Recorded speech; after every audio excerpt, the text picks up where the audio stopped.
We don't want to hold up the presentation for those of you who joined on time. Thank you, and welcome or welcome again. This is part 2 of the TASH New England webinar. If punishment worked, we wouldn't be having this conversation. Let's talk about positive behavior supports.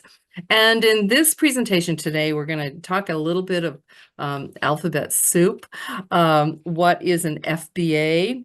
What is ABC data? What does an effective PBS plan look like? So I learned some things last week about this, and but they'll be going all over this today. So if you don't know what those initials stand for, you just stay tuned. Okay, I am going to let Dina talk just a little bit about what TASH is. For those of you who may not be members, we'd love to have you join our group. Okay. So welcome, everybody. And TASH, as probably most of you know, is an international organization really committed to the inclusion of individuals with disabilities, particularly severe disabilities, from really birth to death. So it's one of the sort of premier organizations that really covers the full lifespan. And TASH members are, professionals, family members, self-advocates, researchers, university people, people direct care, you name it.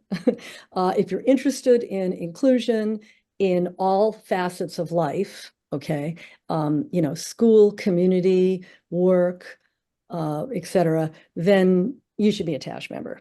So I'll say that we have a number of chapters. The 3 of us are part of the New England chapter, but there's chapters all over the state, all over the country. So we welcome you. I think quite a few of you are not TASH members, if I remember correctly. So please consider joining. Rates are very reasonable, and I think you'll get it. Yeah, wonderful. Thank you, Dina. Thank you. Certainly, I think that TASH has been instrumental in getting the 3 of us to where we are today in our understanding of how to support people in inclusive settings in schools, home, community, etc. So we really welcome you to join. And if you're from New England, we really welcome you to join even more. Okay, it's my great pleasure to introduce 2 of my long-term colleagues at TASH and friends. And I think I'm not going to mention this in their bios, but I think our most significant role is that the 3 of us are grandmothers, and we take great pride in that. So I will begin with that with Dr. Dina Trinello, who consults with schools and families to support students with disabilities, learning differences, and challenging behaviors in general education settings. She's also a visiting professor at Fitchburg State University, where she taught courses on implementing individual, classroom, and school-wide positive behavior support for all students. Additionally, Dina supervises teacher candidates in practicum settings for those seeking licensure in moderate and severe special needs. She also works with the Massachusetts Department of Developmental Services to create modules for training service providers about PBS.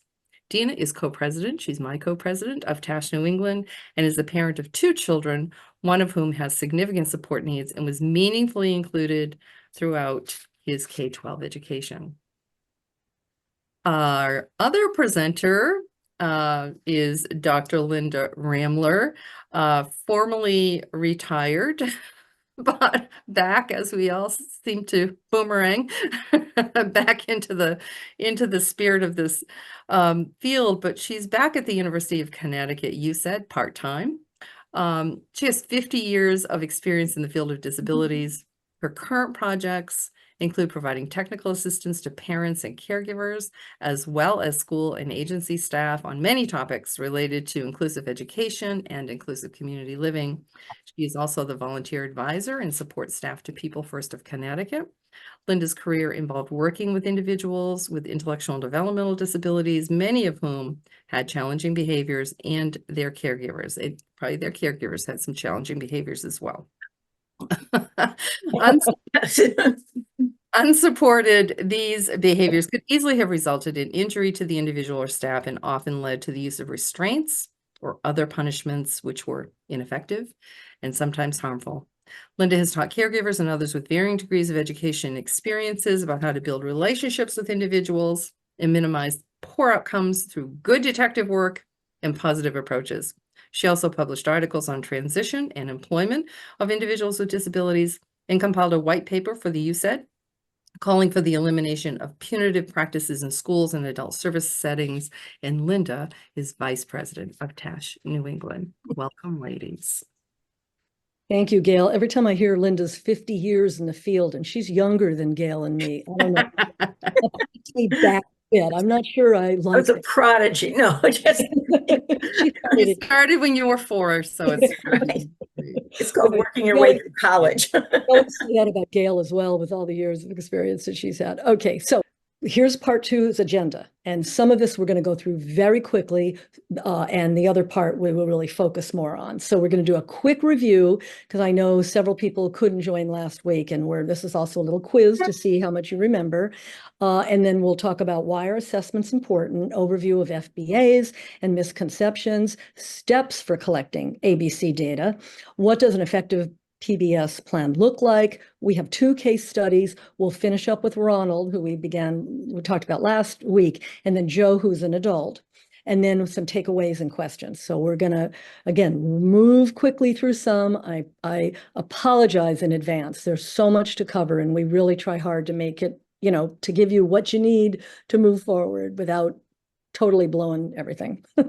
Okay, there it goes again. Oh, okay, quick review. Here we go.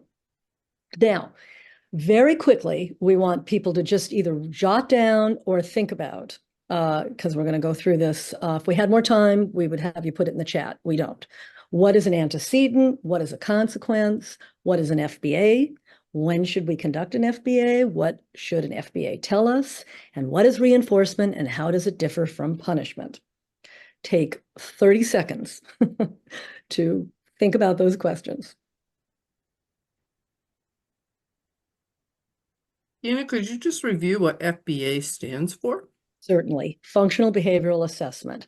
And the 3, 4, and 5, questions 3, 4, and 5, we're going to get into next. So it's probably most important that you try to answer questions 1, 2, and 6.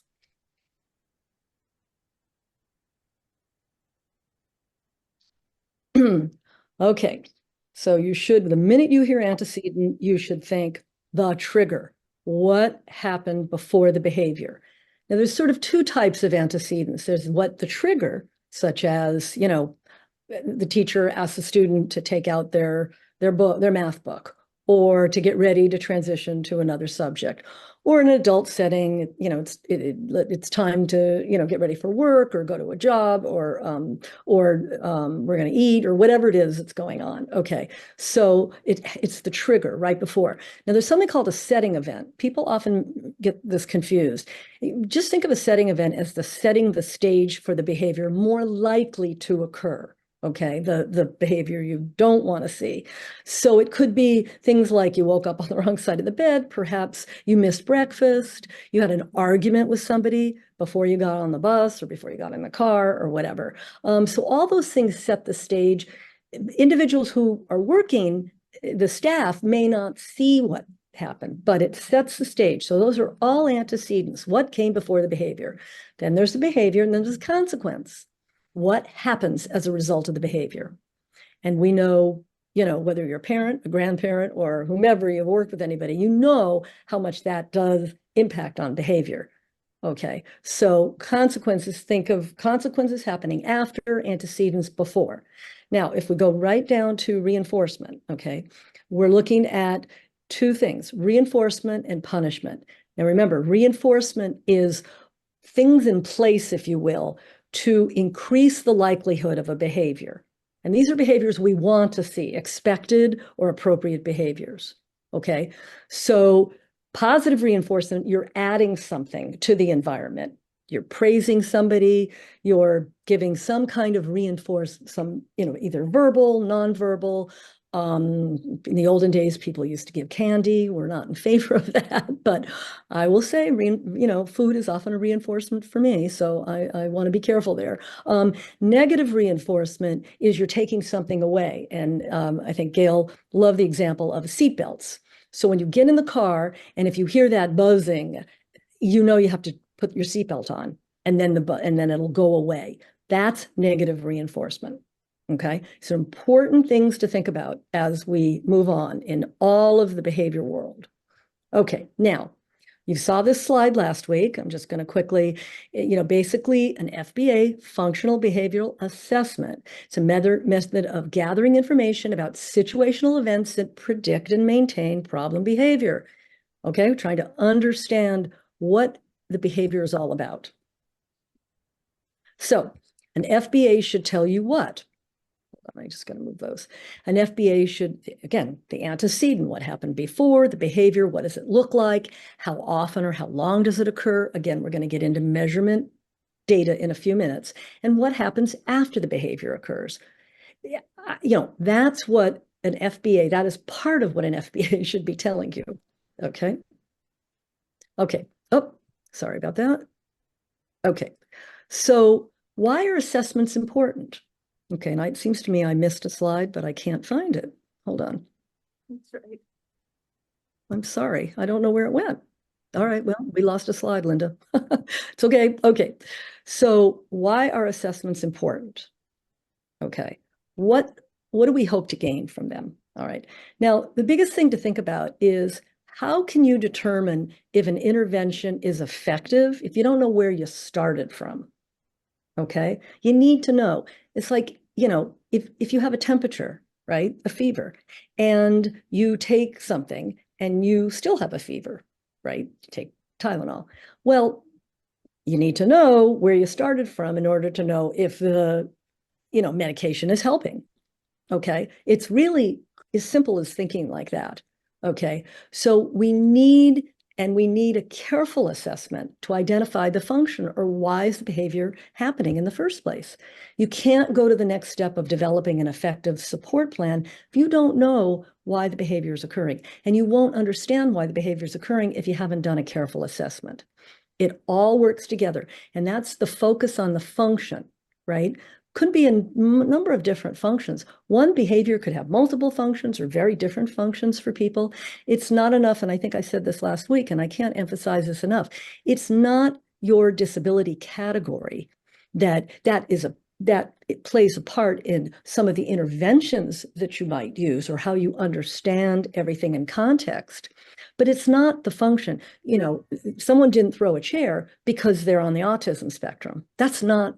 And I can't tell you how many times I've seen that kind of reasoning. No, what purpose does the behavior serve?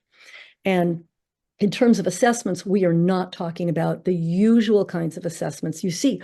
These may or may not be helpful assessments, a child behavior rating, child behavior checklists. I mean, there's a million of them out there. There's the BASC. I mean, people use a lot of different, particularly and in the adult world as well. We're not talking about those. We're talking about really looking at the components for an FBA. All right, so here's some more misconceptions, or here are some misconceptions. Okay, only psychologists or BCBAs can complete them. I think BCBAs like to think like that sometimes, but that's not the reality. Other people can complete them. In the old days, several years ago, I used to hear school staff tell me that and even the psychologists told me that only they could do it, even though they didn't even like doing them. They weren't trained to do them. And I don't know where that came from. Honestly, I checked with the state, I checked other places. I don't know where that came from, but that's not the case. You can find one online. No, that's a misconception. This is not check off, oh, look for FBA and I'll find out exactly how to do it. It similarly must follow a certain format or only one way to do it. There's a lot of wrong ways to do it, but there's not only one perfect way to do it. Okay, and a lot of districts particularly school districts, want you to kind of follow a format. And I appreciate the reason for that, but sometimes it hems people in, and it's not the only way to do it. The other piece, one person can't do it alone. One source, like you just talk to the teacher, you just talk to a care worker, you just talk to a family member, or you just talk to the person. You need multiple sources of information, okay? It's sufficient to just say the individual is seeking attention or escaping, avoiding. I think Linda and I are gagging at that one because that's just not, that's not accurate. And that's I see that all the time, okay? And that's a cop-out, quite frankly. That's not a very thorough. They may in fact be seeking attention or escaping or avoiding, but to just go there as quickly as people do without a careful assessment is not what we want to see.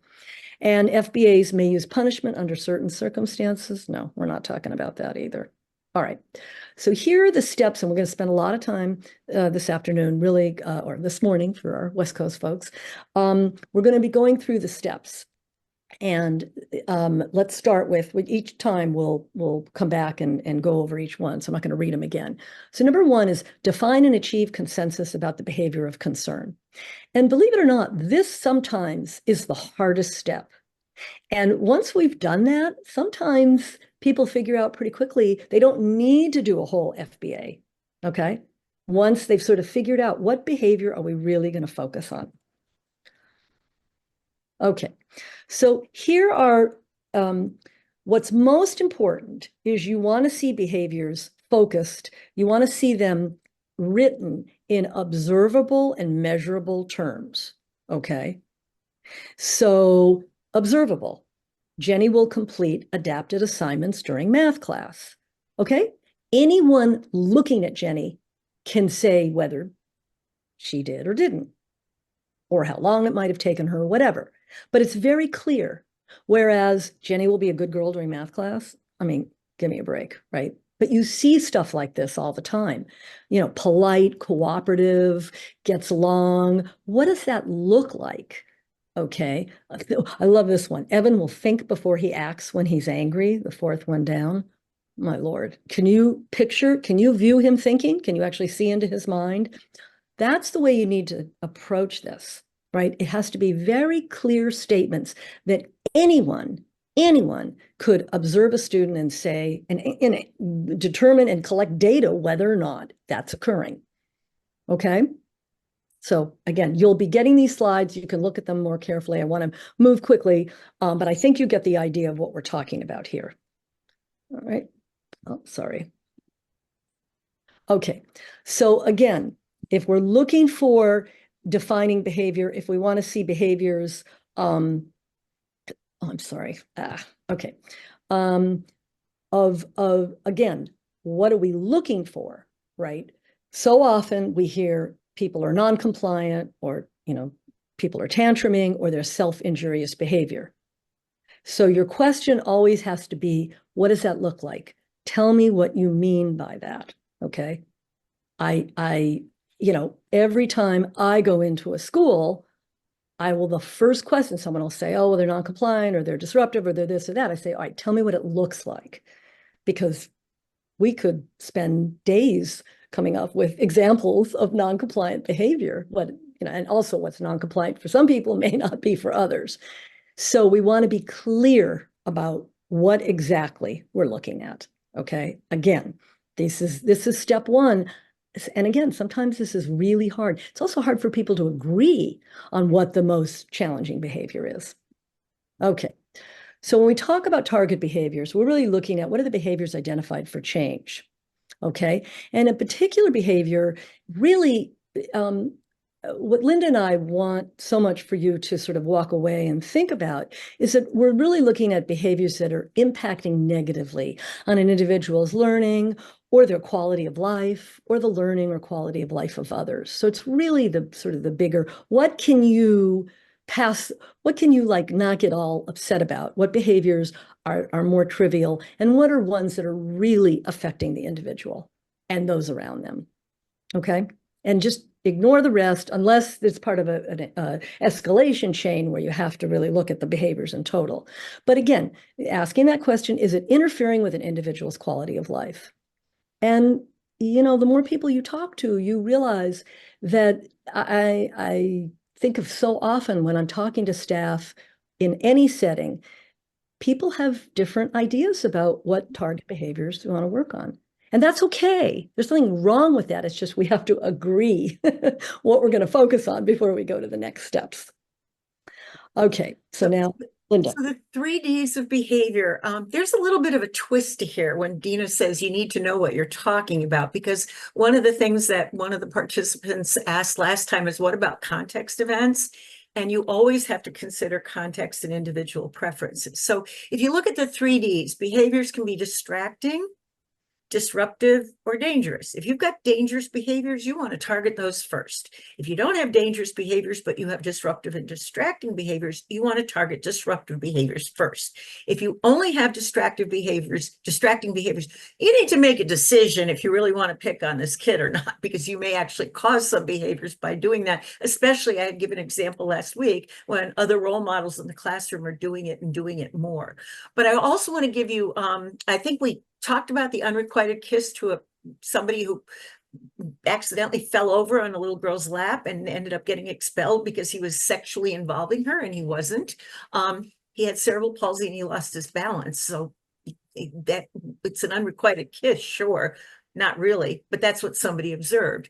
Puts head down on desk in class or job site. Would much rather somebody did that than start shouting or bugging their neighbor or something like that. Fooling around with others can be very appropriate. We don't want to shut down all fooling around with others, because what do you do on the playground? What do you do during lunch? You don't want it to get out of hand where you're standing up and throwing things and things like that. But you do want to have some joviality and connection in what you're doing, which is fun. So fooling around with others has to be, where are they fooling around with others and who is it distracting? Disruptive, oh, go back, please. Disruptive about yelling loudly in class or the work site. One of the things that I know, and I think this comes up a little bit later, is I have yelled very loudly when I've dropped something on my foot when I'm teaching. And is that a behavior that needs to be extinguished? Probably some of the rest of you would have done the same thing. It's really hard when you're startled and when it hurts. Exposes private body parts and touches them during the day. No offense to everybody here, but I think most of us do that when we go to the bathroom. So the context is really, really, really important with that. And even with dangerous behavior, whether it's life-threatening or illegal, brings brother's gun to school or work site. I had to go round and round and round in a high school with a young man who brought his brother's unloaded antique musket in for a unit on American Revolution, just to show that he had one and what it looked like. And he was walking into the school, and immediately he was jumped by the school resource officer in this big hullabaloo over, he brought a gun to school. Yeah, but it's an antique gun, it's not loaded. And he brought it kind of for show and tell, which actually increased his status in the classroom because nobody else had one of these things to bring in and show. And throwing chairs at others. What is throwing a chair?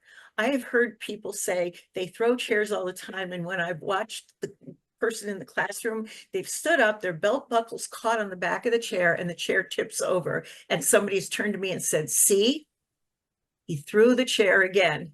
And I'm saying, well, maybe from where you're sitting, but where I'm sitting, I saw the belt buckle get caught on it. So we really not just have to define the behavior, but we have to look at where it's occurring and whether or not it is truly dangerous, truly disruptive, or truly distracting. And if I can add, write it up very carefully, because I've seen so many accounts of things written up, and I'm thinking emergency room, I'm thinking about all these horrific, and the school nurse put a Band-Aid on it. Right. So, the scratch that was an emergency scratch. So very careful to define, describe, and actually write up. You're reminding me of that, Linda. Okay, so step 2 in this stairs of getting up to where you have a behavior support plan is to collect data on the behavior and the environment and the individual's capacity and the ecology overall. Ecology is the big picture. If any of you remember some of the stuff around how you function in society, it's not just you, it's your family, it's your community, it's the country, it's the state, whatever. It gets bigger and bigger and bigger. We need to look at some of these things very closely because it can impact people. One of the questions somebody asked last week is about people who get upset when they hear the news. Well, that's certainly part of the ecology, even though it's not happening in their immediate present. Next slide, please. So in data collection, there's really 2 main questions you want to ask is, why do we collect formal and informal data to begin with? And Dina sort of hinted at it, or actually said it before, is if you don't know where you're started from, you don't know where you're going. And what are the different types of data measurements? We kind of go back and forth on some of these because we wanted to be very specific about formal data collection, which is measurement data. We'll give you some examples. You do that to establish a baseline, and getting that baseline is very important, not just to know where you come from, but also to see when you're evaluating your behavior support plan to see if it works. A records review could be very helpful to look at counts and amounts. I've done many of these for people who were in institutional settings.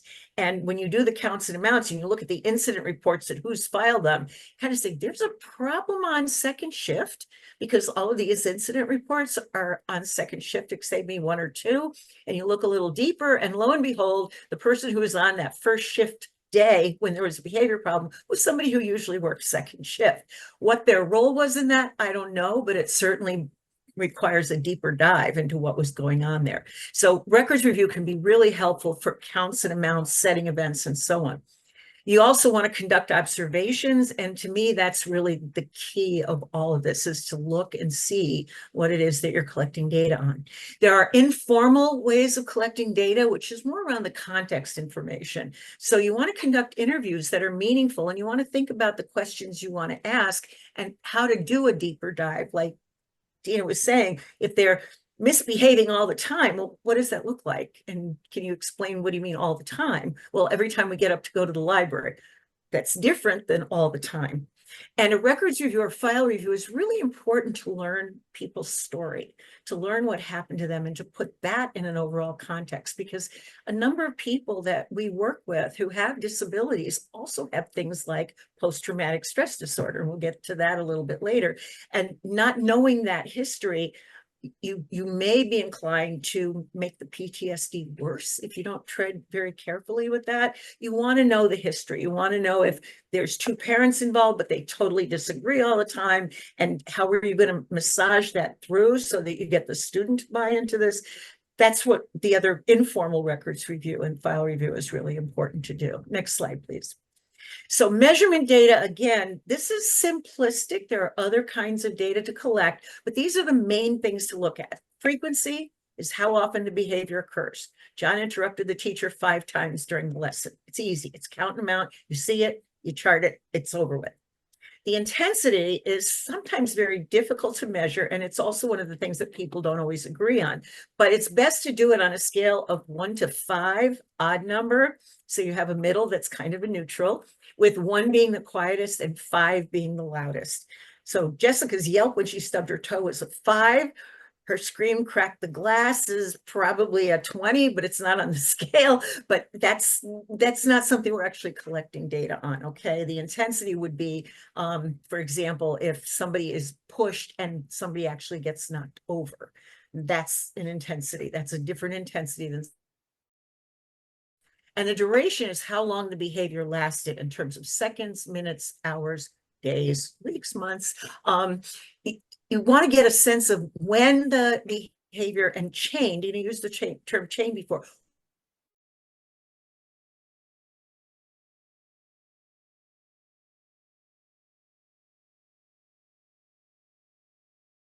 The end, and we don't really notice things that are more at the beginning. So when we're looking at duration data or collecting duration data, what's really the antecedent that kicked this off? What's really the trigger? And then what's the point at which the person is amenable to learning again because they're over and done with that? Next slide, please. Sometimes that'll be called latency data. Yes. Rather than duration, just for clarity for sake. Okay. Okay, so we're gonna let you look at this on your own, but topography of the behavior is the whole shebang of what it looks like. From the second there's some sort of trigger till the end. The frequency is, again, how often, how many, duration, how long did it last, latency, etc. Can you go back to that one, please? This is an example. Now we have 3 people here on this chart, but this is an example of how you might want to collect this data in this particular format so that you can have a write-up of what it means for the description, how often, how many, duration, et cetera, et cetera. Now, next slide. And here's one way to do a frequency recording is that you have the date, you put in the activity, the notation of the number of occurrences, you can use a hashtag, and then you total it up, 6. And who is the observer? In this case, it was JR. And you want to know that because usually you want to get some sort of inter-rater reliability on these things. We're not doing a science experiment, but I want to know if Dina and I are going in and observing the same student, I want to know what her observation was versus what my observation was, because maybe she's a trigger for happiness and she doesn't get the same behaviors that I get, but I get to see what the teacher is concerned about or vice versa. Next step, Next slide. And here's a baseline frequency for Sam walking out of the classroom. And I'm curious if anybody wants to throw in the chat something that they notice about this behavior. It's data that was collected in November.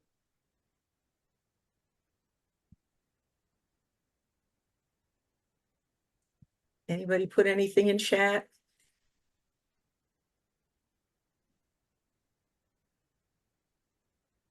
Or it's a chat, it's not a Q&A. Okay, I counted to 10 hippopotami in my head. So if you look at November data, there's no data for this day. It's the 11th of November. This is a day where there was a day off from school because it was Veterans Day. You look at these 2 days, there's no data for school, but you may have a lot for home because it's a weekend. Here you have another weekend, and here you have the Thanksgiving break and a weekend. So you look at this behavior chain and you say, well, what is this saying? It's saying that if you have a break in the middle of the week, maybe you start off the next week with less behaviors. I don't know. It's something to look at. And why was this? What was going on this week where there was less activity? No substitute. You had substitutes these really high days. That's the kind of thing you want to be thinking about when you look at this kind of graph. And here you have, why is somebody acting out knowing that they're going to have 5 days off? It's really anxiety provoking for somebody who needs to have structure and routine in their day. So maybe that's why these things are so high. It is, thank you for telling me, it deserves further analysis. And it's low after, maybe because somebody's chilled out and they're not as anxious when they come back to school that day. So you need to not only collect the data, but you need to visually look at it so that you can see the patterns and you can generate some hypotheses about what might be going on here. Next slide, please. And another question that you want to ask is this problem related to a lack of skill? So sometimes people don't understand the explanation. We talk on and on and on and on about stuff, and we expect people to have the same level of understanding, and not everybody does. Dean and I often misunderstand each other. So what did you mean by that? So just understand the expectations. Does the individual even know that they're engaging in something that's unacceptable? And we don't want to confront them with this is unacceptable. What we want to do is say something like, when you do this, your next door neighbors have difficulty focusing. Let's figure out how we can get you not to do these so your next door neighbors are more friendly toward you. Again, it's not, you're not noticing it. We need to, it's how do you help them realize in a positive relationship-based way? Can the individual control the behavior on their own? That's where Dina said sometimes we need contrived reinforcers. Like with one of the young men I worked with, we actually had to set up, he didn't earn according to the number of days that he was good consecutively, but he earned a CD when he had so many days, and it could be over a month, that he did not exhibit any challenging behaviors, which was disrupting the class by running out of it, slamming into the guidance counselor's office, putting his head down, shouting if anyone came near him, and absolutely saying, there's no way, in an expletive, I'm going back to class today. So we started off with a contrived reinforcer, but the schedule was not every day because we knew he was going to blow it on a lot of days. But once he got into the rhythm of realizing you have 5 decent days of not doing this, you get a CD, he caught on pretty quickly and he started to have 5 decent days. And we upped the ante. If you could have five consecutive days, 5, not consecutive days, but 5 clumps where you've gotten a CD, mom's going to take you to see the Red Hot Chili Peppers. After that, he didn't need any reinforcers because he got it. He was on track with not slamming, but it also turned out that he needed a little bit of therapy to go around with that because he was having some real issues with anxiety. So could he control it on his own? No. His anxiety was overwhelming. He was in fight or flight mode. Did he learn to control it? Gradually, because we had an artificial motivator for him that we no longer needed. And does the individual have skills necessary to perform the executive behavior? If your little body's itching and you need to get up and run around, you may not have the skills to sit in a seat, and you may have to have your behavior literally shaped to sit longer and longer in your seat in the classroom. Next slide, please. And I just want to add, I think critical of this is that when somebody when you've identified that an individual lacks a skill in meeting an expectation, okay, what comes to mind is, now we're not going to drill it in them, but we're going to teach them. right? Go back to if if an individual doesn't know how to read, you teach, you don't punish. So it's really important to identify, is it a lack of skill? Because if it is, then we're talking about teaching, and that we'll come to that in the behavior plan. But I think that's really important here. And is the behavior linked to performance challenges? Because an individual may be uncertain about the appropriateness of the behavior. So I can jump up and down and yell at recess, but when I'm going out to recess, I need to keep a lid on it because it's not appropriate then, no matter how excited I am about going out to recess. And I may not realize, because I hear the word recess, and recess means I can have fun. Does the individual find value in engaging in the appropriate and expected behavior? So, for example, go back to our negative reinforcement of removing the classroom that's boring and tedious and painful for a student who's not getting the curriculum or interested in the curriculum. They don't find the curriculum appropriate or any value in engaging it. I've done somebody talked about person-centered planning last time. One of the things we always do is we look at future visions. And a number of times we've been able to support behavior by saying, you want to be a veterinarian and you hate biology. Guess what? You really need biology to be a veterinarian. And if you want to be a veterinarian, then let's figure out how we can make biology a little less painful for you, up to and including changing the teacher, because sometimes there's a dynamic there that just doesn't work for the person. And is the problem behavior associated with certain social or environmental conditions? Like, are you avoiding a task that's too demanding? Do you consider following expectations to be irrelevant? I know, having raised 4 children, that sometimes my mom's expectations were definitely irrelevant to them, but they were very meaningful to me. So those are things about performance challenges. In other words, the individual can do the behavior, but they may not know how it fits in the overall scheme of things. Next slide. And is this still mine, Deanna? I think it is. Yep, it is. Okay. So again, one of the ways to keep the data is to do an observation form. And I do this freehand. What's the time? What happened before that I know about? I might go backfill it with interviews later.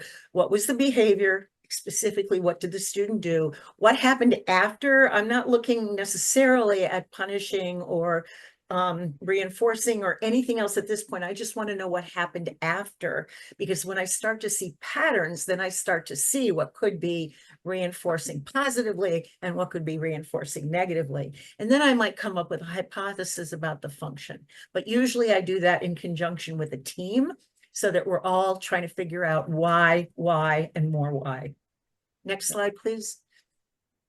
And is this, Dina, you are going to have to tell me when I'm done, because I have it here somewhere, but yep, I think you're doing step 3, aren't step 4? Yeah, I'll do the hypothesis. So okay, sure. So conducting interviews. You all know, and you've all watched TV where you've probably seen something like Law and Order, and one of the attorneys is asking somebody a question and the other one says, objection, leading. Really careful when you're doing interviews that you're not leading someone, because we all have that tendency, and especially if you have certain types of disability, to want to please the interviewer. And I know that my former advisor, whose work I did not value very much, but found out really quickly that people with intellectual disabilities often very much want to please people. Is that a function of the fact that they lived in environments for so long where they were punished for not pleasing, or is it just we don't know, but we do know that we have to be really careful that somebody's not just giving the answers we want, and it has to be face to face. In a pinch, you could do it over Zoom because we're in quarantine, but it's not sufficient to have a phone conversation or to send emails back and forth.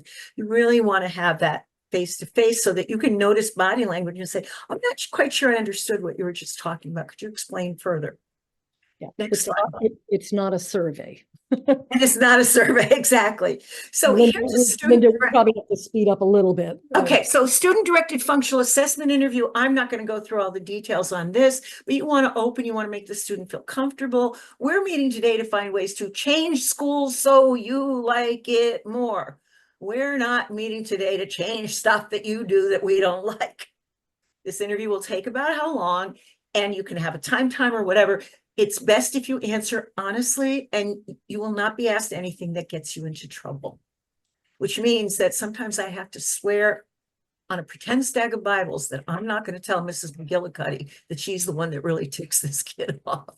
I want them to be honest with me, because then I can look more closely at what their interaction is. I want the student to define the behaviors of concern. What do they think that they do that gets them in trouble or problems for them? And any comments that they may have about why they do it or what people respond or so on and so forth. And then we want to complete a student schedule. So there's a matrix we'll get to in a second. So next slide. This is an overall interview protocol for children and adults or whoever else you're maybe interviewing. You want the individual's name. You do the same kind of opening. You also want to look at strengths and skills. What are things that you like to do that can help with reinforcers maybe, or can also help in terms of redirecting behavior or in terms of changing the activity schedule for the day. You like helping others. Big difference in somebody who really doesn't want to be around anyone. What activities do you do well in? Classes, types of work, and so on. We want positive behavior supports to be strength-based. We want to focus on what the individual can do, not what they can't, even though knowing what they can't do is important for teaching. And what are things you really don't like to do or think you can't do well? When we talk about charting the life course and we use that one-page profile as a quick and easy way of telling somebody about the individual, we have added a column that says what does not work for this individual so that we know what the triggers are and how we can avoid those in the future. Next slide. One other thing, please keep in mind that a lot of schools do not interview in the individuals. I can't speak for the adult services, but they just don't. Most of them. Very rare. We value that everyone needs to be interviewed. Next. So you also, here's defining the behaviors of concern. So same criteria. What are things that get you in trouble? And you may have to prompt somebody, oh, late, do you say hurtful things to others? Don't get, and your prompts should not necessarily be what you've been told the problem behaviors are. You want to kind of mix that up. So if somebody says, yes, yes, yes, yes, yes, and none of those have ever been listed as a problem behavior, you know you're having somebody who's just agreeing with you. And you want to ask for comments from them. Next slide. And again, what are likely to happen together in some ways? Like Mrs. McGillicuddy really ticks me off. So when I go into Mrs. Jones' class, I'm, do they happen about the same time? No, they happen consecutively. Is there some kind of predictable sequence or chain? Yes, Mrs. McGillicuddy sets off the chain. And in response to the same type of situation, when there's a substitute in Mrs. McGillicuddy's room, no behavior. So we want to know what happens together in some way, which we often call a behavior chain. And of those groups of behaviors, which is most upsetting to the individual? Because people, the criteria of life's dangerous assumption we talked about last time, people want to please other people almost always. And they want to be good if they can, and they want to follow the rules if they can. And if they're not, they're communicating something. The rules are stupid, doesn't make sense to me, I need to learn what to do, and so on. So the rest of the interview then focuses on a deeper dive into each of these answers. Next slide. And here's another way, and we talked at the very beginning with the student, and this is a way to do a routine, because again, you want to see where things happen more frequently or where the duration is longer, etc. So some common things about typical schedule, if you say, and that's why the student one was before, we said what happens first period, what happens second period, what happens third period, what happens in the hallways during passing, what happens at lunch, what happens during whatever other period, what happens on the bus going home. But with adults, it may be something very different. It may be something like, who gets you up in the morning? Is it the alarm, or just somebody starts screaming and you get up when you're not ready to get up? And then we have to look at all the different elements in the course of an adult's day to see what the schedule is and when they're most likely to have the behavior according to the individual. Their perception may be very different from somebody else's, which tells me we need to teach them to be more self-aware and self-observant. And common routines are almost always triggers for certain people. Getting help is a routine. If I'm embarrassed to ask, I'm not going to do it. I may start acting out. Getting materials, a drink, sharpening a pencil. Can I ask to do it instead of just getting up and doing it? Working in groups, and so on and so forth. These are kinds of data sheets that you can collect observable, concrete data on that can then be used to develop your behavior support plan. Next slide. And here's an individual daily schedule. Again, this is for a student. when is it most difficult? When is it least difficult? Going period by period and section of the day by section of the day. It's also interesting to, when you are working with a student, to really get their perception. Often they sort of know more. They can talk to you about their triggers, but no one's really ever asked them. So it's kind of interesting when you go down this route. I often find it interesting. And that's also the criteria of the least dangerous assumption, is that they know what is going on. And you have to respect that they know what's going on. Go ahead, Dina, you're on. Oh, there's a favorite word that a lot of people in the research world use, and it's called triangulation. All right. And it's basically you're bringing together all the data you've collected, the measurement data, the observations, the interviews, whatever it is, the record review, you bring it together and you go, all right, you put it in the pot and what comes out? So you generate a hypothesis. Okay. You may, or several hypotheses. You think based on what you've already learned, you think this is what's going on that best describes the behavior's function. Okay. So here's some examples. John is not engaged with materials others for 10 minutes or more, particularly during snack time, lunch, free time, or he comes to school very tired or sick. Okay. So that's when you're more likely to see the behavior. John does this. He yells, slaps, I'm sorry, I can't see here, bangs his head, yep, in order to gain teacher or peer interaction. So you have a nice, under these circumstances, here's the behavior, here's likely the function of the behavior. Okay. This is so helpful to put it in this way. Okay. And I'm just going to real quickly look at these because we're running late and I need to move on to the behavior plans. When asked to take out work, Hugo puts his head down on his desk. He may be communicating that the tasks are too difficult or that there's too much noise. Marie has trouble with transitions. She may be communicating. She doesn't understand the transition, blah, blah. Jack interrupts the teacher and makes loud comments when he's not included in what the teacher or peers are doing. He may be communicating they're making him feel left out or that he doesn't know how to interrupt politely to join in. So instead he interrupts inappropriately and he ends up getting the attention. But wouldn't it be nice if he knew how to do it appropriately? Okay, so here is my colleague Ann Howard and I had developed this form, and I'm not going to. You're welcome when you get the slide. If you want a copy of it, you're welcome to print it out. It's kind of like, I'm big on matrices. I think they kind of put things together nicely, and you can sort of pinpoint things and you can present it to people more quickly. It's a nice visual, if you will, on looking at ways to focus on the target behavior and then the alternative behavior, which is the behavior you want to see. Okay. All right, so that was a very quick overview of hypothesis statements. Okay, so now developing a behavior support plan. Okay, so what are we trying to do here? Okay, we want to focus on what we believe the basic tenets of positive behavior support are what really constitutes an effective behavior support plan. Now, a lot of you have heard of BIPs, behavior intervention plans.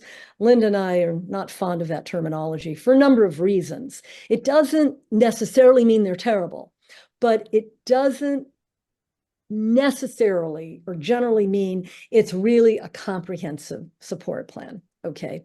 And the other thing is, I think some of us have watched TV where on shows people have done an intervention and it's not a positive experience for the person who's being interventioned. So we want to make sure that we're supporting the learning, et cetera, and not intervening. Go ahead. Right. And that's right. That's a very important part of it. So now there's a few of these slides that are very near and dear to our heart, and this is one of them. And the question is meaningful. When I talk about inclusion or I talk about any of this, I talk about, is it meaningful? And this is my focus and my orientation. And I think, again, it's very near and dear to our hearts. Remember, the overarching purpose of behavior intervention is to improve the lives of persons engaging in problem behavior. So construct behavior plans that focus on self-determination instead of compliance and instruction, instead of coercion. So we're teaching, we're fostering self-determination. We're not trying to control, we're not trying to coerce, we're not trying to just get compliance, okay? And it does say intervention here, but let's really think in terms of behavior support. A lot of people use the term intervention and then it leads to BIPs, which tend to look a lot like other BIPs. So let's talk about an individualized behavior support plan. Right. We really do like to use the term support. Okay, so now here are the considerations, and I believe this slide is a repeat from last week, so I'm going to go through it quickly, but again, and we're going to zero in on these pieces in a few minutes. So when do you do an individualized PBS plans? Remember I said earlier that you could focus on prioritizing behavior, and everyone now is on the same page, and they go, okay, now we kind of get what's going on, and the students on board, and you don't need a full individualized plan. That's in the best of all worlds. That doesn't often happen, but that sometimes does. In this case, we're looking to when do you really want to go to that next step for an individualized PBS plan? And so these are the considerations. Challenging behavior persists despite consistently implemented classroom, sorry, we should have also said, or adult-based intervention. Sorry, this was designed for students. Behavior places the child or adult or others at risk for harm or injury and or exclusion and devaluation. So suspension, expulsion, okay? So you're getting to that point, you better zero in on this. And then more intrusive and restrictive procedures are being considered and are more restrictive placement, and a more restrictive placement. That's when the lights go on and, you know, all hands on deck. You really need to focus on an individualized plan. You need to have a good FBA done. I can't tell you how many times I've said, where's the FBA? And it was done 2 years ago and it was mediocre at best. You're spinning your wheels, you're wasting your time unless you have good data. Okay, so here are the essential components, and we're going to give examples of these shortly, but I want to put the big overview out there. You want prevention. You want to focus on prevention. We need to determine the strategies to address triggers, the immediate antecedents and setting events. So you want prevention strategies. You want to teach an individual coping skills, general social skills, situation-specific skills, okay? If, you know, the goal of teaching is so their needs are being met in a more socially appropriate way, okay? And respond, okay? And so many behavior support plans are full of how to respond, do this, do that. If your plan is well orchestrated, well coordinated, comprehensive, then your prevention and teaching, you're going to have a lot of strategies there, and you're not going to need a whole lot of response strategies because you've taken care of most of the issues. Not always, but, and we'll talk about that in a minute, but the consequence strategies, basically, you know, either crisis management or in some type of intervention plan if things really derail, and you want to increase use of alternative skills. All right. And the best way to do that is to reinforce. When you've taught an individual to use that skill, you need to reinforce it. All right. Linda's going to take a minute, talk about this slide, and then I'll come back. This is one of my favorite slides to demonstrate what we don't do right when we're trying to support behavior. We have to realize that here's the prevention stuff. You can't see my cursor, but you see where it says prevent. That goes way before the graph even starts. We're teaching, we're preventing, and so on. But despite our best intentions, there's a trigger. The initial consequence should be a positive intervention, like, let's try another activity. How about if we take this envelope to the office? If I had $1 every time I had a kid taking an envelope to the office to get them out of the classroom and calm down on their own, I'd be rich. We'd all be on an island having this workshop. But the initial consequence happens when the behavior is still kind of at a dull roar. And if that doesn't work, kaboom, you get a peak. It doesn't come out of nowhere, but it's a peak. And is crisis intervention absolutely necessary, or can we ride it out? Is a really important question. Because if somebody's having a tantrum on the floor and I can move tables away and I can get everybody else to attend to where they're supposed to be attend and let somebody ride it out themselves and I can ride it out, I'm going to do that. I'm not going to try to carry somebody kicking and screaming out of a classroom. And I'm also, again, crisis intervention in this, again, what do I want to do? Do I want a strong number out of the cat, or can I ride it out? And that's a very contextually specific question to ask, because in some places it's never appropriate, and in some cases it can be appropriate. What happens after the peak is sometimes misconstrued as positive reinforcement. What happens when somebody peaks is that the thinking part of their brain, I'm a brain junkie. I love looking at brain science. And when you peak, you've already lost all positive ability to think about stuff. Your prefrontal cortex, your sensory systems is combined with your cortex are not functioning well. They're in crisis. And what is functioning well is your limbic system, and you are in fight or flight mode. And I go into why that's really adaptive and why it's good that we have that over the centuries and the millennia, but it's not good when somebody has that reaction in classroom. So what you want to do when they're in fight or flight mode is you want to calm and you want to soothe them. And if you really need to get people out of the way, I choose to remove other people. And I could encourage teachers, and some of them have done it, and it's worked out perfectly. Everybody in the class knows what happens when Joey hits the floor. Everybody stands up, files out of the classroom, lines up in the hallway, sits down, and the lesson continues. That's so much better than a crisis intervention strategy that involves some sort of manhandling Joey out of the room and restraining him. Then what happens after the person's been calmed and soothed, there's a gradual de-escalation on their own because they are regaining self-control. Their cortex is starting to say, okay, it's all over, the threat's not there anymore. And the reactive part of the brain is going, you're right, it's not really here anymore. I can chill and let you start thinking. And it's after that that you begin to reinforce what you've been teaching before. You go back to teaching and you may debrief, like, well, let's talk about what just happened. And the best consequence at that point is to remediate the relationship that was broken when the behavior peaked. It's not to punish. It's not to say, okay, now that you're calm, we're going to put you in timeout for, that's not what we're talking about. But to say, debrief, what happened? What could we do differently next time? Should we write a social narrative to help you remember? Should we give you one of these temperature things that says red when you're ready to go and green when you're in a good space and so on? But it's not until total regain of self-control is available that you reteach. What most people don't know is it can take up to 3 hours for that to occur. If you've got somebody who's genuinely in major fight or flight mode, the corticosteroids in their brain, the epinephrine, and all those negative brain chemicals are flooding the brain, and it can take up to 3 hours for them to dissipate. You try intervening right after the peak. I'm not responsible if it peaks again, okay?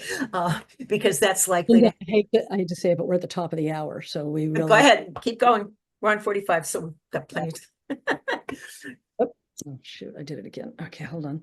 Okay, so again, looking at the behavior support plans, and again, Linda really talked heavily about when you have really more extreme behavior, and that's when everybody really needs to be looking at the right kind of supports.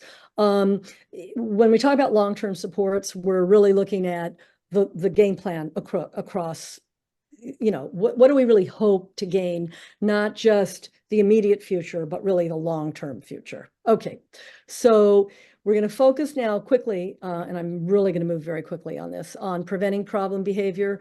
So basically, we sort of are asking two questions. What can we do to modify to prevent the problem behavior, okay, to begin with?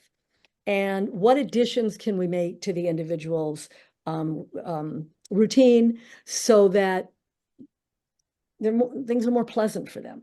Okay, so it's sort of a two-way street there. Okay, so here's some of the examples of what we can do to remove or modify a problem event. Avoid giving difficult problems or decrease the number on a page. Obviously, that's for a school-age child. Okay, those are real simple. I mean, some of this is like special ed 101, right? And we think about it academically. Well, we need to think about it behaviorally as well. Okay, and then of course, a big one for all of us, we all want opportunities for choice.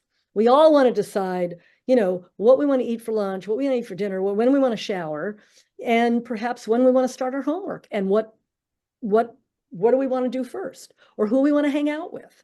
So those are, how can we add those in so that an individual is getting more of a quality of life and they don't have to act out because they're not getting some of those choices. Okay, so now we've talked about prevention. albeit very briefly. Now looking at teaching. Okay. So I'm sorry, I'm skipping ahead. More prevention strategies. Okay.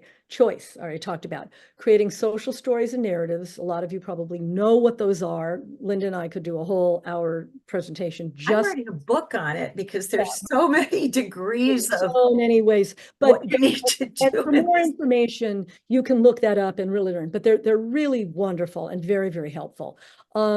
You know, obviously this is Special Ed 101, implement instructional and curriculum changes. Okay, whether we're talking about, you know, accommodations or modifications, which are different, right? Those you want to be thinking about. Visual and other environmental supports. Visuals are the way to go. We know that.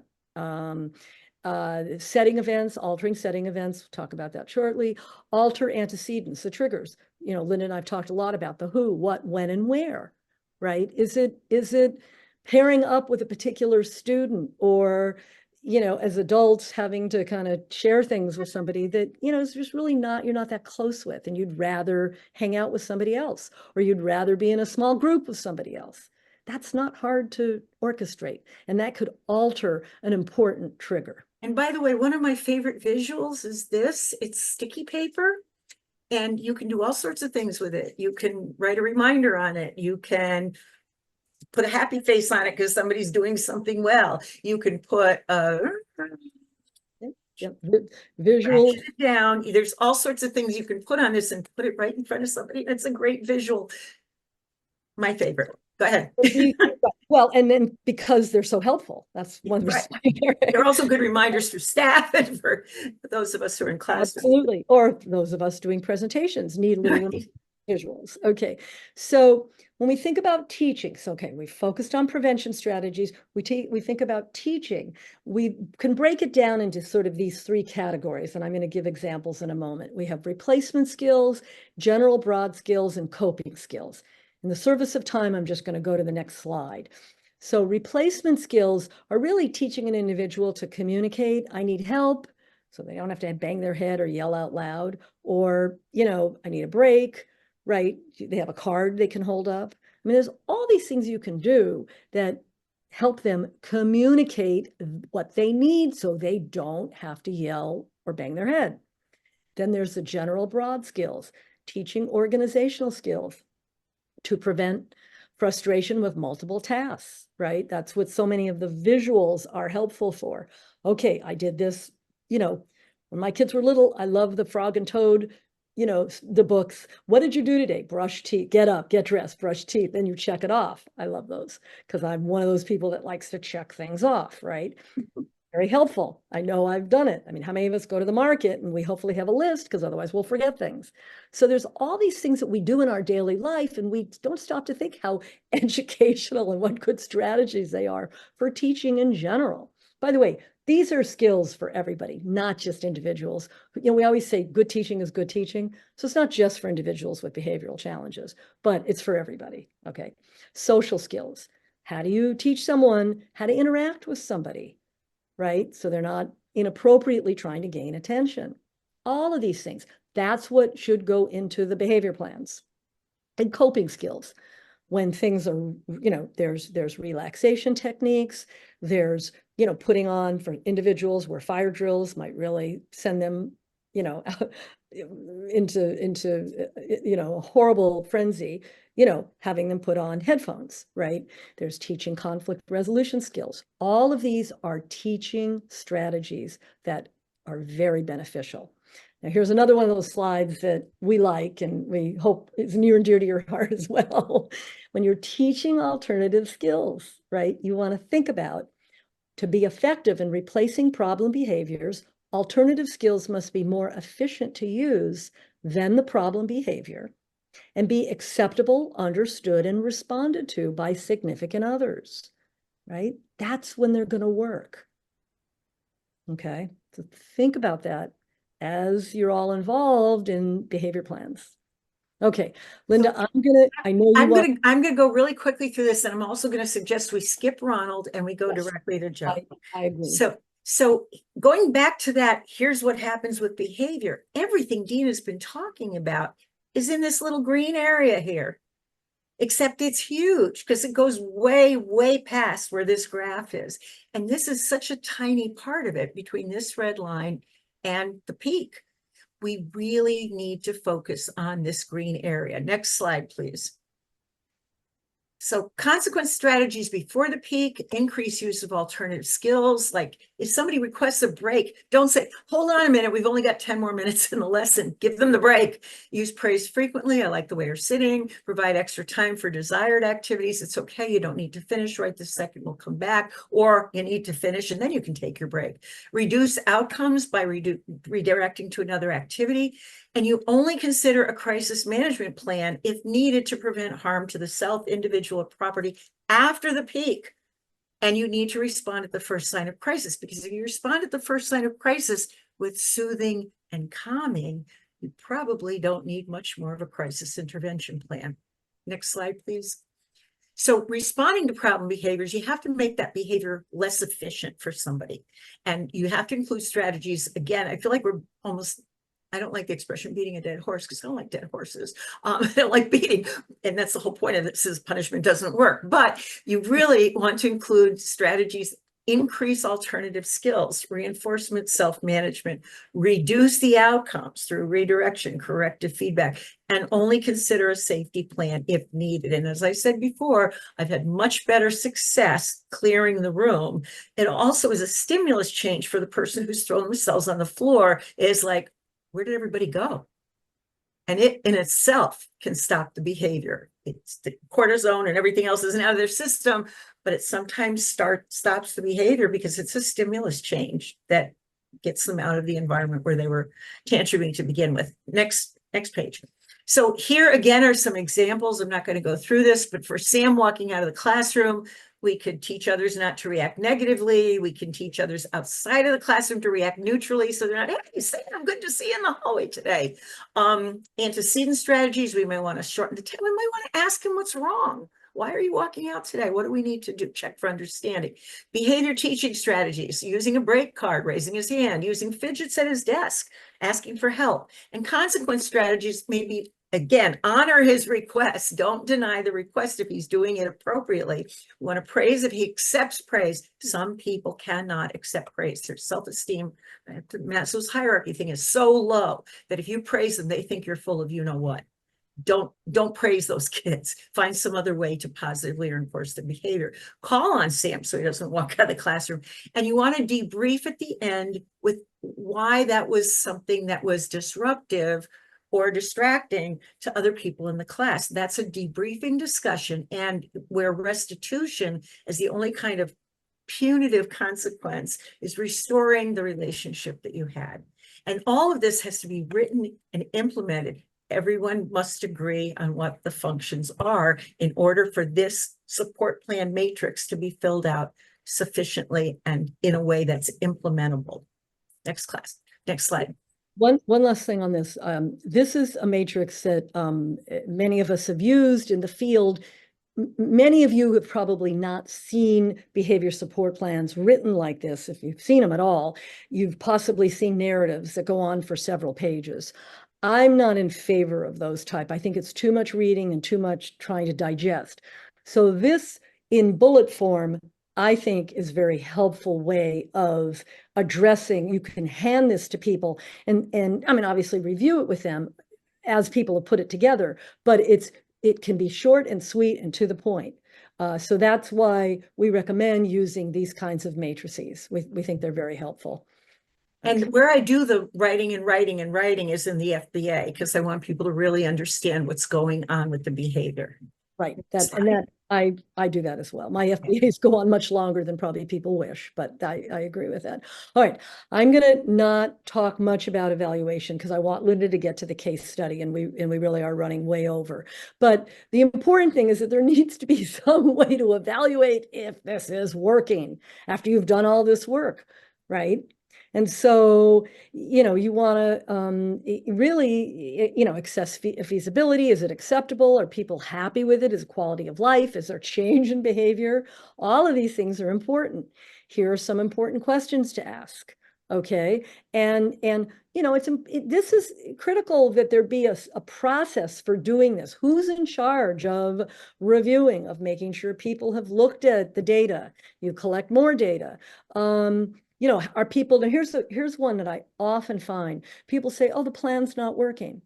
Okay, well, let's look at it. Well, it turns out it wasn't implemented with fidelity. People didn't understand it. They weren't using the plan. Number two, have they followed through with using it as it was designed? Often the answer is no, or sort of. It's not good. Okay. So we need to, and sometimes it's, there's peaks and valleys, and sometimes it's not going to work for a while. People often ask, how long do you give it before you see behavior change? And there's debate in the field, but most of us say sort of 2 weeks, you should start to see something if it's implemented with fidelity. That's the key. Okay. But give or take, not hard and fast rules on that. There's something called a good contextual fit. Are people comfortable with it? Right? Does it feel right? Are the procedures consistent with values and beliefs about how an individual should be treated? I have so often seen in the past behavior plans written and teachers go, I can't do that. I can't raise my voice to the kid if that's part of the issue, which it shouldn't be in a behavior plan. I can't do that. So they don't do it. Or I'm not going to send that kid to the office again. So, it's got to be acceptable and understood and acceptable by everybody, okay? Including families, including the individual, and consistent with values and beliefs is really important. And there has to be administrative support. Okay, so we're not going to go over, you all, when you get this, you'll see Ronald. We answered these last time. We're going to answer question 3 about Ronald in light of what you've learned today, the prevent, teach, and respond. But you can look at that yourself. I'm going to let Linda take it away with Joe, and we have Linda about 15 minutes. And I just want to respond to Elizabeth's question. When you're filling out that form, I'm going to assume one of those forms that I didn't know which one you were referring to. What's our role in the classroom? If we're data collecting, I may be just an observer. If I'm filling out the hypothesis form, I'm doing it with the team. And I really would like somebody else to do it and have me give corrective feedback so that they learn the correct way of doing it. You're welcome. I guess I'm confused with which form Elizabeth is Well, referring. that's why I said it depends on which form it is. So. Maybe Elizabeth, that's a good question we can come back to. Why don't you answer? He said thank you, so I'm guessing I answered the question. All right. Okay. Much earlier. Okay. Earlier form. So again, it depends on the situation, but you can't just take the forms and write your own behavior support plan. It's got to be for all those other reasons Dina just discussed. So I have this really interesting case study. This is obviously a pseudonym, and this is obviously not this man's picture, but we had a 26-year-old. Look at how happy he is. Look at him smiling. He's not the kind of person you think would have a behavioral challenge at all. He has diagnoses and actually a record that's probably taller than he is at 5'11". His diagnoses include ID. He fails his tests of adaptive behavior and his intelligence tests, and it's persistent because it's been happening since before he was age, but not age 18 anymore. It's something else. He's been diagnosed with oppositional defiant disorder. He's been diagnosed with post-traumatic stress disorder and explosive disorder. He is very sweet and helpful and friendly most of the time. He works in a Hartford hospital cafeteria, including food prep. Dangerous stuff, handling hot stuff, right? He was in the state foster care system since age 8. And when you're in the state foster care system, there's often multiple efforts made at reunification with your family. And that's a critical piece that isn't here. There were multiple attempts at reunification. He attended separate schools for students with emotional disturbance and intellectual disabilities. Those are classifications in the Individuals with Disabilities Education Act, not what I would call them, but he went from one type of school to another, so there wasn't real school stability there. He has friends in an apartment building where he lives who don't receive service. So these are typical people who enjoy hanging out with Joe and do stuff together. The social worker says prior staff report his face clouding over just before one of these episodes. And the episodes consist of, next slide, please. There we go. out of the blue, explosions of anger. He charges at staff in his way. He tosses furniture over. He throws it against walls. He punches walls. He bangs his head with his fists. He bangs his head against the wall. He makes threats and accusations against random people in the facility. You're in my way. You're expletive, expletive, expletive. I'm going to do something to you, and so on. If you walk up to Joe, even after that started, and you say, Joe, I need a cup of coffee. Want to come with me? And you exit that environment, we can go to a coffee shop, but it takes most of the day before he's sweet, helpful, and friendly again. And what staff do, this isn't a work environment, it's in the hospital cafeteria, this has happened. Currently clear the room or the work site when episode occurs. So going back to the next questions about what do you think is going on behaviorally and diagnosing, we had a pretty good, next slide, Dina, are you getting stuck there? Okay, we probably can't more explicitly define his behavior than charging at staff like rhinoceros and tossing furniture over, literally tossing, not a belt getting cooked, et cetera, et cetera. And but one of the questions we do need to ask is, have people been hurt by this? Because if they have, we probably want to include them in what we're going to do for a strategy. We also want to make sure that we are even more proactive because we don't want people to get hurt. What was his behavior like before adult programs, and what was their pattern?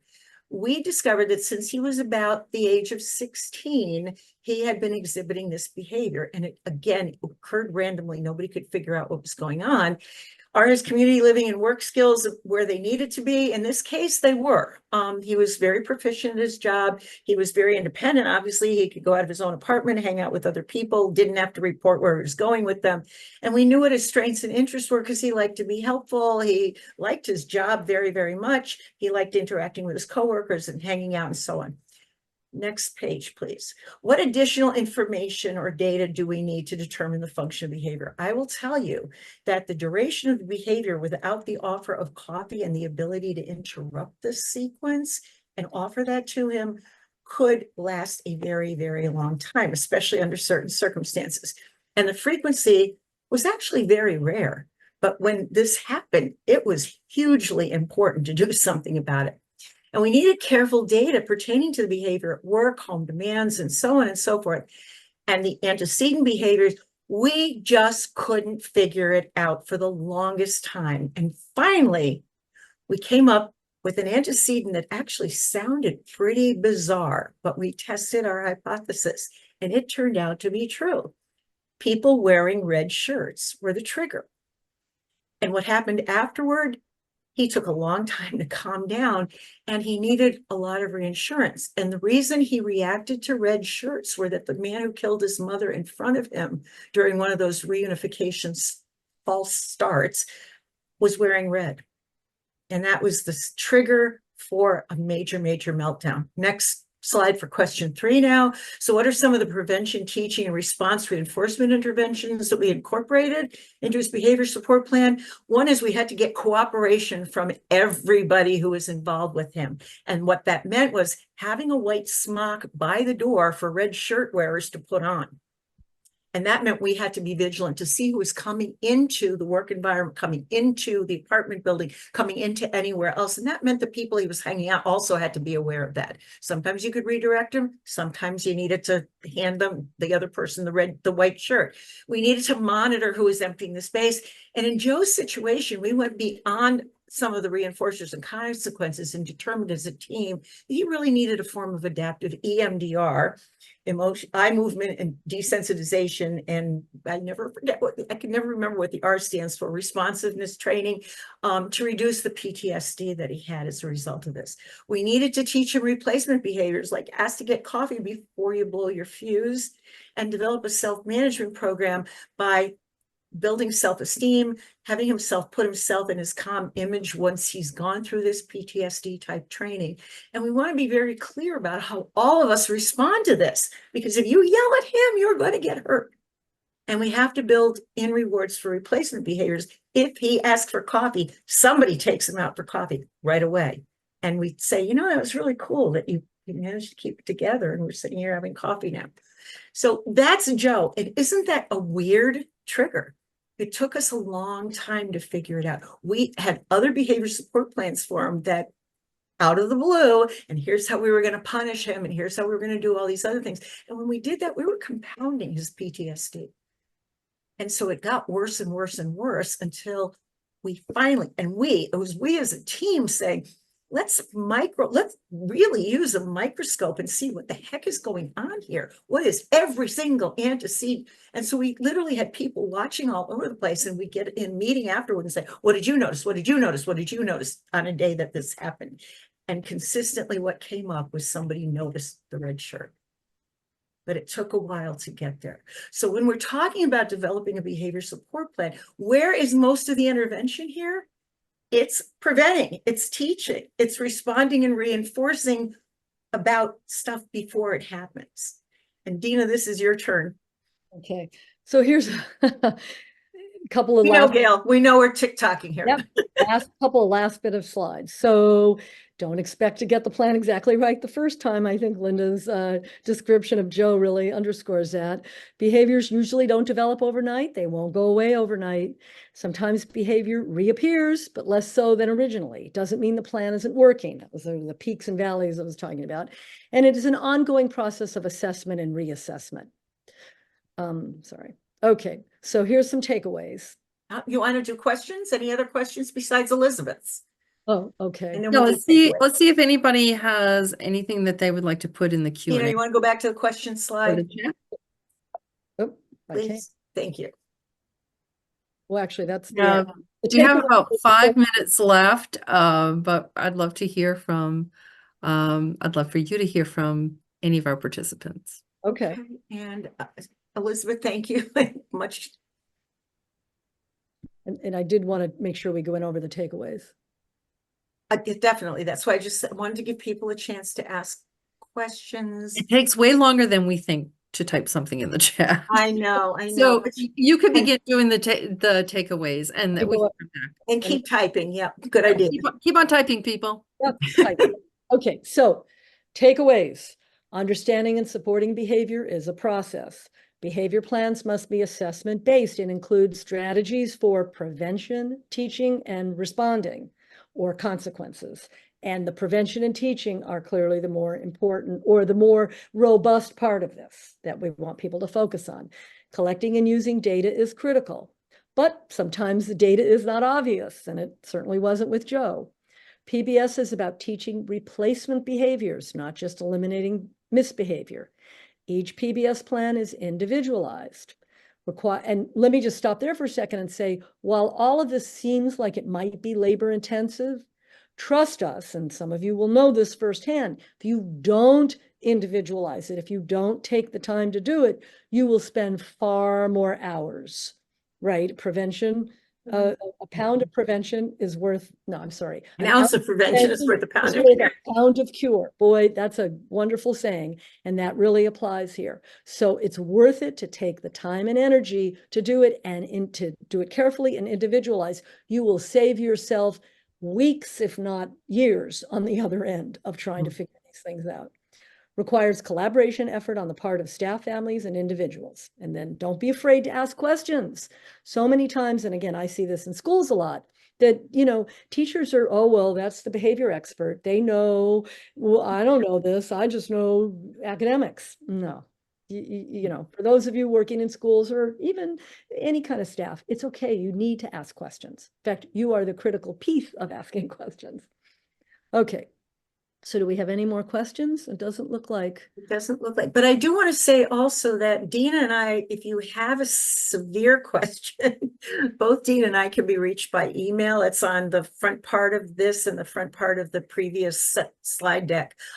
You're welcome to shoot us an email, and maybe we need to have a conversation with you, or maybe we can shoot back a snappy answer to your question, because to us, we've had so much experience with this that we can say, for example, last week, no, it's not quirky behavior, but it's disturbing everybody. You need to get this teacher on board with all this stuff. So sometimes it may be an easy thing. The last exam sounded like a trauma trigger is a no, it's not a different definition. It's a trigger. A trauma trigger is the same as somebody coming into the classroom with books and putting them down on the desk and expecting everybody to take theirs out and open it. It's a trigger. it sets off a behavior or a chain of behaviors that we have to decide. Are they things we can ignore for now? Or are they things that we need to intervene in? Good question, Joe. Thank you for asking that. Let me see. It's just such wonderful information. I do want to assure the participants in this webinar that Dina and Linda aren't going anywhere. They are available and incredibly responsive by email, which is why they are officers in Dash New England. They read their emails and they take them seriously and they respond. So, you know, once you start, if you've not started doing this any part of this process, and you start and you go, oh no, now, you know, I'm stuck, or what should I do next, or whatever, give them a You shout. should have this morning gotten the last week's PowerPoint and audio. So, and you'll get this week's. It's actually the whole video. It's a video recording. Right, of the entire presentation. Yeah. Right. So it's really great. I think it's great to have it along with the PowerPoint. So feel free to, you know, go through that as many times as you'd like, do your homework. And again, we are happy to answer any questions. And we have Thank you, Donald. It's, you know, I hope this has been helpful. I have to say that Linda and I have done many professional development and presentations over the years on behavior support. I'm not sure I've ever tried to share as much information as we did in these two in the amount of time that was allocated. So if it felt rushed, sorry, it was. Because it was. But before we go, we do need some evaluative information. And Dina, I bet, did you do it or did you not do it? No. What we're going to do is we will be sending out in the next few days. Donald, it'll come from Donald. He's going to put it in a Google format. And so then you can respond.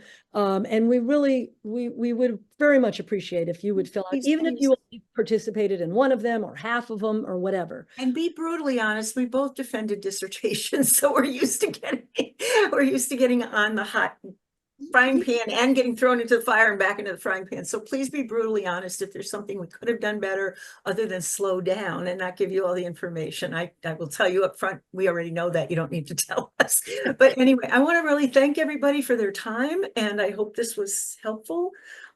Just at least some of you, maybe all of you. And I want to thank my colleague Dina, who I tasked many times with my inappropriate behavior of not getting back to her right away. Yet another revision. But I tend to be less organized about things, and it's like, Dina, we could do this with our eyes shut. So anyway, I hope that, and I hope some of the examples we gave you brought some of this alive to you, and wish you all a wonderful rest of your week and summer. And like I said, stay in touch if you need us. Thank you all. Really appreciate your time. Thank you, Dina and Linda and Donald. We'll see you next time.